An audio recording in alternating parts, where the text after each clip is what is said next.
Factor affecting ionization energy, पहला factor है size की बात करते हैं।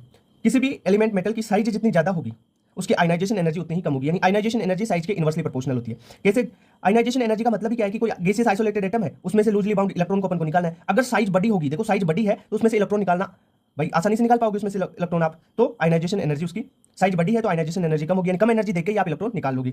ओके, क्लियर बात। सेकंड, जेड इफेक्ट की बात करते हैं। जेड इफेक्ट क्या होता है? जेड इफेक्ट होता है कि जो प्लस चार्ज इलेक्ट्रॉन पे, न्यूक्लियस इलेक्ट्रॉन पे कितना अट्रैक्शन फोर्स लगा रहा है, नेट अट्रैक्शन फोर्स है ये, ठीक है। तो नेट अट्रैक्शन अगर ज्यादा होगा, यानी देखो ये न्यूक्लियस इलेक्ट्रॉन को ज्यादा अट्रैक्ट करेगा तो एनर्जी ज्यादा देनी पड़ेगी ना इलेक्ट्रॉन को बाहर निकालने के लिए, इसलिए जितना ज्यादा जेड इफेक्ट आयनाइजेशन एनर्जी भी उतनी ही ज्यादा। Ionization energy directly proportional Z effect. अब सिग्मा की बात कर लेते हैं, ठीक है। सिग्मा शिल्डिंग इफेक्ट है ये, ठीक है। शिल्डिंग का मतलब क्या होता है कि जो इलेक्ट्रॉन्स होते हैं, inner electrons outer test charge पे कितना रिपल्शन शो कर रहे हैं, वही शिल्डिंग होता है। तो जितना ज्यादा रिपल्शन होगा, जितना ज्यादा शिल्डिंग होगा, आयनाइजेशन एनर्जी उतनी ही कम होगी, क्योंकि वो पहले इलेक्ट्रॉन दूर भगा रहे हैं, शिल्डिंग कर रहे हैं, रिपल्शन कर रहे हैं, तो उसको निकालना आसान हो जाएगा, ठीक है।